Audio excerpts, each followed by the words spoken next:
ये घटना 2019 में हुई थी। उस समय मैं अभी अभी कॉलेज में दाखिल हुई थी। हमारा हॉस्टल 4 लोगों का कमरा था। ऊपर बिस्तर और नीचे टेबल का डिजाइन काफी आरामदायक था। कमरे में मेरे 3 रूममेट थे। हम उन्हें छोटा ए, छोटा बी और छोटा सी कहेंगे। छोटा ए का बिस्तर छोटा बी के सामने था और मेरा बिस्तर छोटा सी के सामने था। मुझे याद है कि एक रात मैं बहुत जल्दी बिस्तर पर चली गई थी। जब मैं गहरी नींद में थी, अचानक चरमराहट की आवाज सुनाई दी। वह आवाज बहुत तेज नहीं थी, लेकिन बहुत साफ थी, जैसे किसी ने दरवाजा खोला हो। उस समय मैं बहुत थकी हुई थी, इसलिए उठकर देखने की हिम्मत नहीं उठाई। फिर मैंने करवट बदली और सो गई।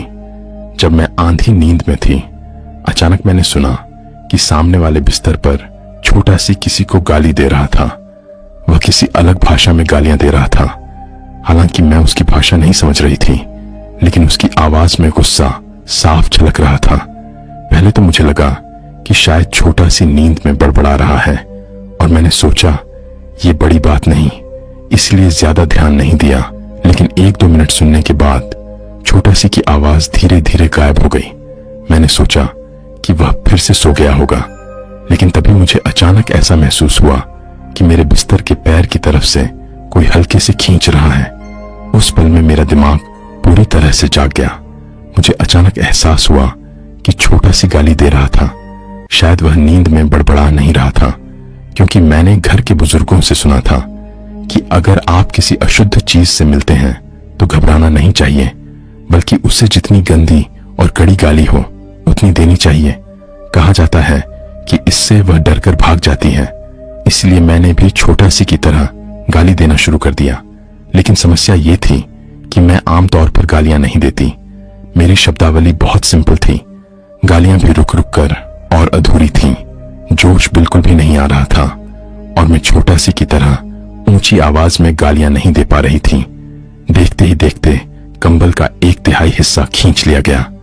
मेरा दिल अचानक घबरा गया और मैं पूरी ताकत से उसे वापस खींचने की कोशिश कर रही थी, लेकिन उस चीज की ताकत बहुत ज्यादा थी, जैसे वह जानबूझकर मुझसे लड़ रही हो। जितना मैं खींचती उतना ही मैं डरती।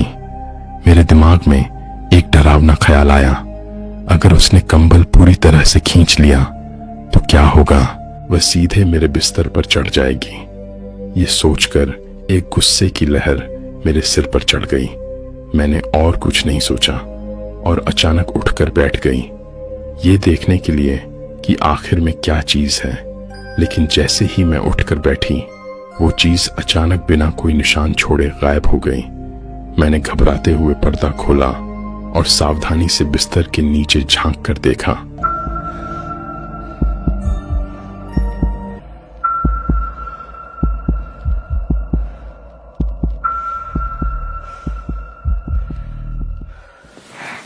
什么人没有人？难道是我出现幻觉了？